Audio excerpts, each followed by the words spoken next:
Hello and welcome to goalnews.org Video Edition July 15th, 2010. My name's Jim Wallace, Executive Director of Gun Owners Action League. Let's get right to the news. Unfortunately this week the wind energy siting bill did pass the House of Representatives on a vote of about 101 to 52. Once again, unfortunately in Massachusetts, industry wins and environment loses. The bill is not going to the governor's desk yet. There were some changes and it will have to go back to the Senate for their approval. Also, we've gotten a few calls on a bill regarding explosives. It's actually Senate 2468, an act strengthening the laws related to the regulation of explosives. There is a lot of language in there about explosive paraphernalia, if you will. There's also a lot of language about chemical bombs, chemical units or whatever, and also nuclear devices. Now, of course, our members were concerned because it did talk about black powder and smokeless powder and so forth.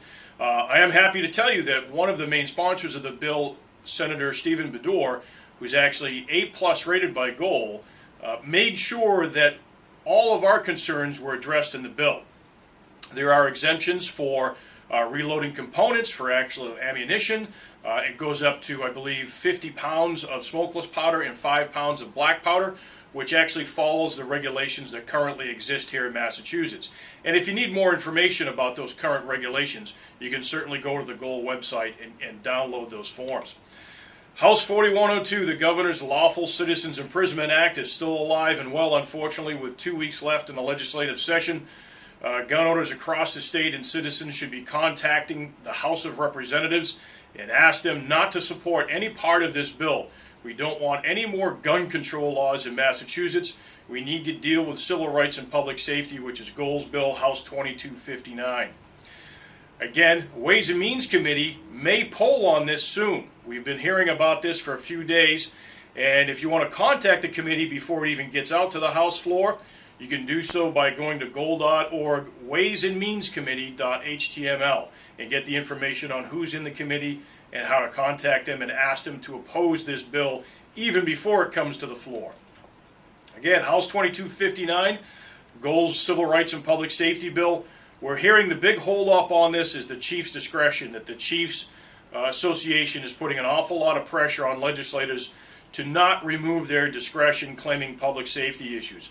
Unfortunately for them, it's going to have to go away at some point because now that it is indeed a civil right, as we always knew it was, law enforcement cannot have discretion when it comes to civil rights issues. House 4785 is a bill we really haven't talked about much, and it's actually a very brief bill. It deals with public records laws and what they call attorney-client privilege.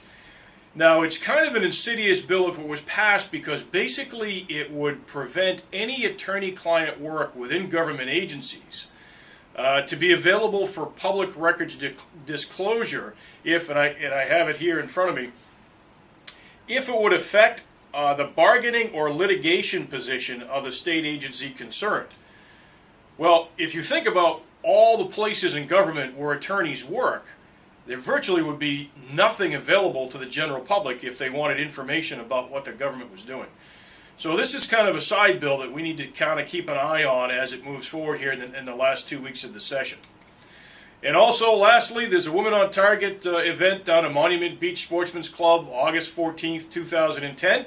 And if you'd like to sign up for that or take part, you can go to thegoalfoundation.org, get all the information on how to sign up, and have a great day at the range for women.